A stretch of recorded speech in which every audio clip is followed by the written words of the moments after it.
strike combinations. Nice right hand. Turning fights into grueling brawls, Lester Martinez breaks opponents with inescapable pressure. He's not a big puncher there. You see when he's done punching. Heavy-handed, trying to finish it. And the longer it goes, the worse it gets. Get out of the way of that right hand. On his feet. 21 fights, 16 knockouts. Clear-eyed assessment of Martinez. Today, we break down why Martinez is called the Guatemalan pressure machine, and if he has enough fuel to dethrone the elites. And his craftiness to set up that punching power makes him dangerous. So Lester's story began in Melchor de Mencos, but it truly scaled up in the gyms of Guatemala City. His amateur run isn't just a list of medals, it's a chronicle of a kid from a small country learning to systematically destroy the favorites. World Youth Silver in 2012 was just the first warning. The real thunder struck in 2018 at the Central American and Caribbean Games. He did the impossible. He outboxed two-time Olympic champ and Cuban living legend Arlen Lopez. This wasn't just gold, it was a warning to the world. A new predator had entered the super middleweight division. His pro journey began with a symbolic dethroning. Ricardo Mayorga, former world champion. Yes, El Matador was old, but still carrying the primal fury of boxing's past. It took Lester less than 2 rounds to turn a legend into a target. He pinned Mayorga to the ropes and broke him down with heavy, precise shots until the fight was stopped.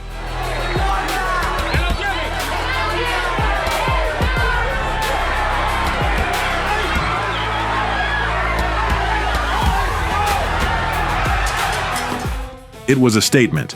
The old era is over. It's time for the pressure machine. Then came the quick, methodical beatdowns. Martinez operated like a well-oiled machine, but the 2020 pandemic put the world on pause.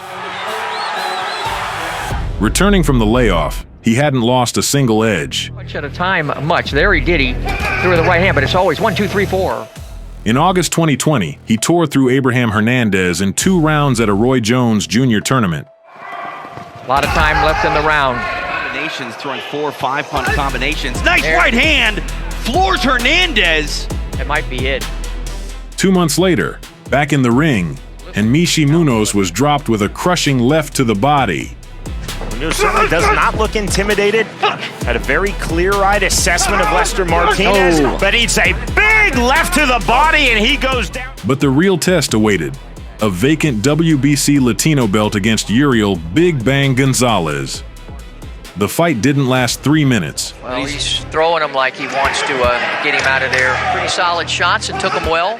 Gonzalez came in with knockout power of his own, but never found space. Pinned on the ropes, he broke under the pressure as a tight, heavy combination got through. 3, 4, 5 strike combinations. And the right hand sealed it. Nice right hand finds the head. And that hurt him. Gonzalez in trouble and he's dropped to the floor. It was that right hand. Guatemala had its first serious regional champion. Super middleweight champion from Guatemala. In April 2021 in Mexico, he faced Gabriel Lopez for the WBO Latino title. Subs.com. And always looking to throw a power shot off of something. White and gold trunks for the undefeated already a champion. He holds the WBC Latin American 168-pound title. Lopez tried to fight back. Even though he has fought and defeated Ricardo Mayorga, former 2-weight class legitimate world champion. And he uses his defense at times to set up his own. But by the 4th round, his face was a bloody mask. See a broken nose. Face of Gabriel Lopez. Good right hand. Martinez sat down on that. Led with a right hand. You got to be in good balance to lead with that right hand. And then Martinez had seen enough. He went to his signature, digging that left to the body and folding him. Martinez, very there it is. Big shot and down goes Lopez. He won't get up from that, Sean. I'm telling you, he won't get up from that. That shot paralyzed. 9 fights, 9 knockouts. But the perfect run was about to crack. Martinez just keeps on rolling. A world title shot. October 2021, Rico Santana, not a victim, a Cuban technician who could survive and drag you into deep waters. This wasn't a quick finish. This was a grind. And in the 8th round, something new. Martinez hit the canvas. For the first time, the script broke. The crowd shifted, the pressure flipped, but this is where it changed. He didn't survive, he pushed back. Martinez came forward in the final rounds, took control, and ripped the fight back in the closing stretch. A close decision. The 0 intact, but now, proven, he could break you or outlast you.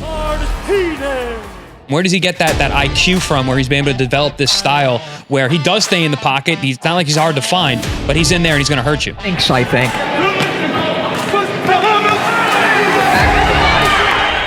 After beating Rodolfo Gomez and Jeremy Parks in front of Floyd Mayweather Sr., Martinez stepped up a level. In April 2023 in Las Vegas, Isaiah Steen was waiting.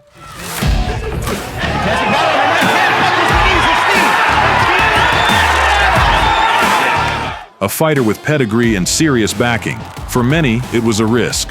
For Lester, a target.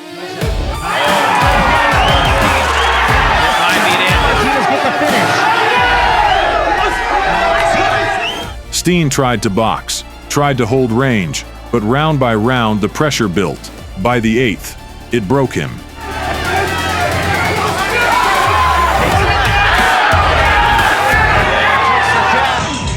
In July 2023, Martinez returned in Florida to prove his power wasn't a fluke. It was a pattern. Lucas Diabreu came prepared, sharp jab, movement, looking for the upset. Jab, he's got a height and reach advantage. He's getting right to work early on. Smart move from him. And Martinez is one of those guys, if he gets it. Early on, it worked. Martinez was getting touched, but not enough to slow him.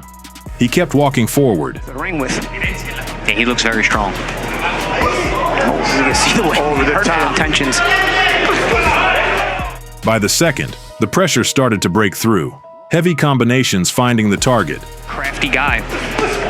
And Diabreu's 3 losses, one we talked about, the late stoppage that Pacheco earned a femur with him tonight. And big shots from Martinez. Sorry, Diabreu, good chair on him, man. Into a combination there. 3rd round, the shift.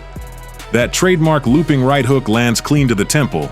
Diabreu drops to a knee. Finishes punching. He's getting shellacked on the inside here. Martinez is too strong. Admiring your work, and then he comes back with shots like that. Ooh. That shot makes him take a knee there. He gets up, unsteady. The same shot finds him again before the round is over.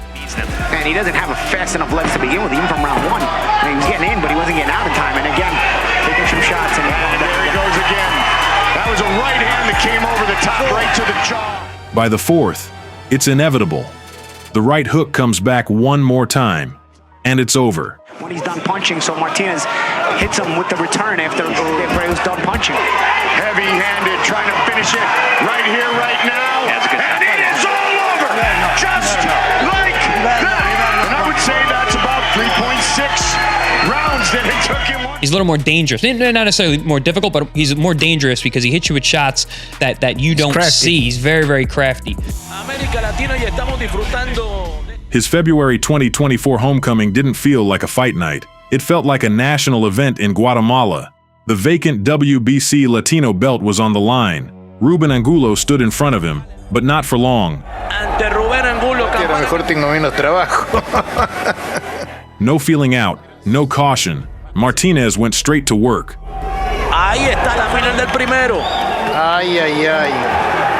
Angulo tratando de meter alguna presión en este segundo asalto de la pelea. By round 2, the tone was already set. Then, a snap. A sharp left hook, landing clean just before the bell. Con el ojo de Martinez. And the fight was over. Not the right hand everyone expected. The left. And suddenly, it was clear. Danger comes from both sides. The belt didn't travel.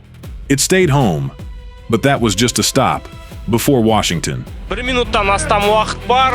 Ахмедов аяқта тұрып қалады деп сенеміз. Жоқ. Carlos Gongora wasn't just another opponent. He was a gatekeeper. A former champion, the kind of fighter who tests you and exposes you. For Martinez, this was a step into deep water. Guatemala, when it comes to boxing, Christian and Billy, he just got overwhelmed, and he was just... June 2024, Washington. Two powerful super middleweights met, and the fight didn't stay technical for long. Worked all night long. At this rate... ProBoxTV, Lucas de Abreu. By the second round, they were already trading heavy shots, but Martinez was sharper, more precise. That kind of, again, has become a part of Big shots! His right hand kept finding the target, forcing Gongora, a man known for his granite chin, to give ground. What's his pace like? What's the comparison? Like this, but he built. Which is over the top. Gongora has pounds in the knee to the midsection. That is the worst. Another combination down from and right.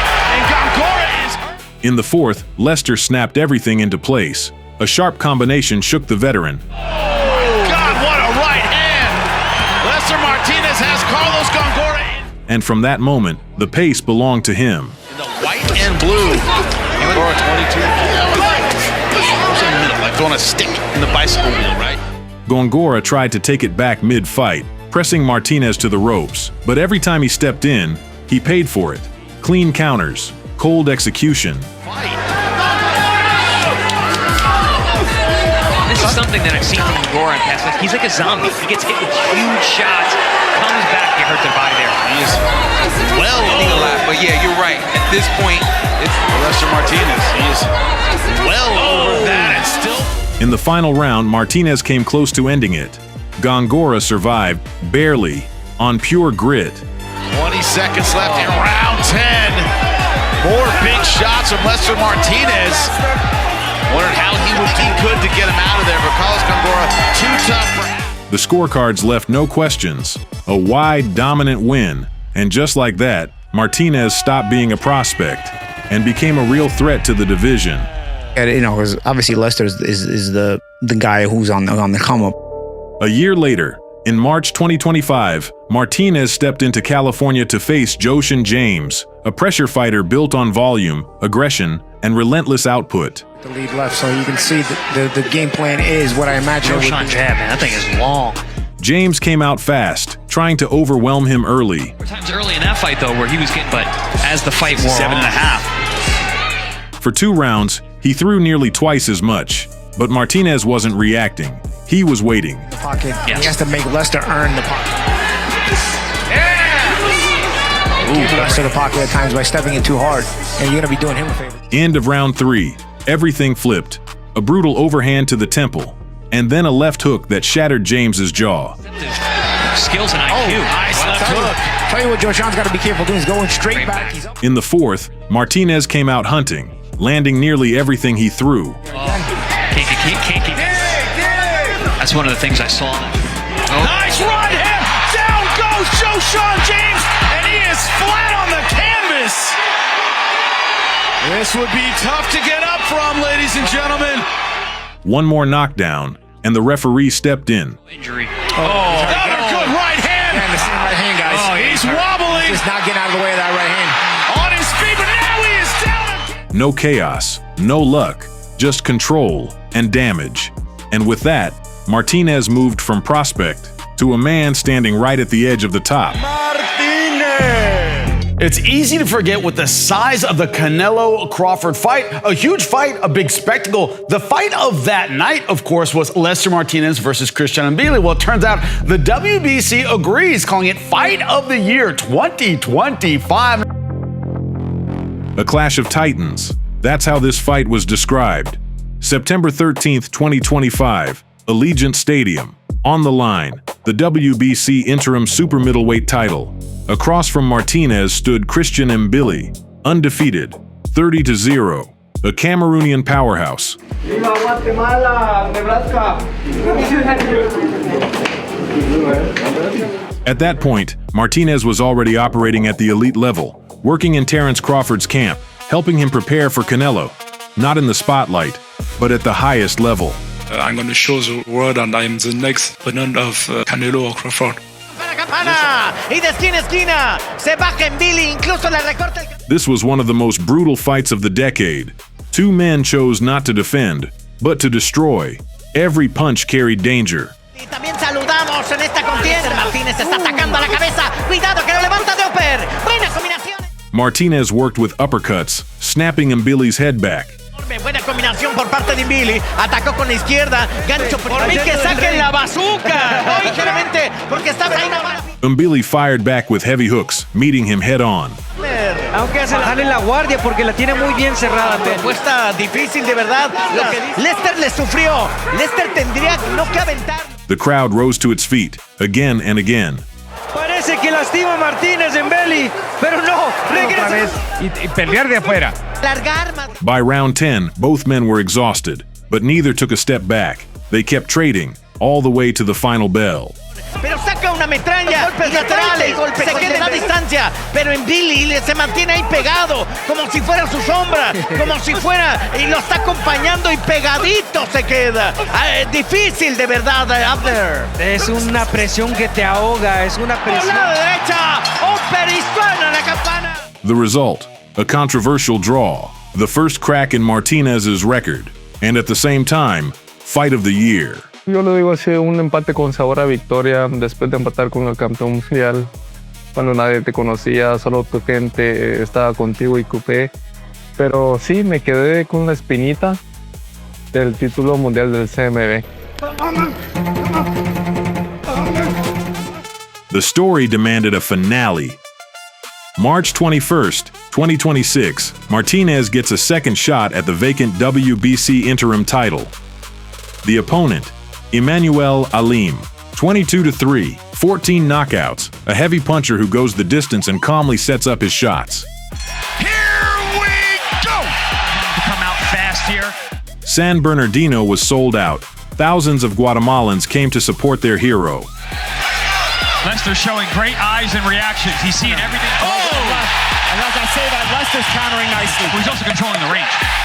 Martinez left nothing to chance. From the second round, he began the methodical destruction of Alim.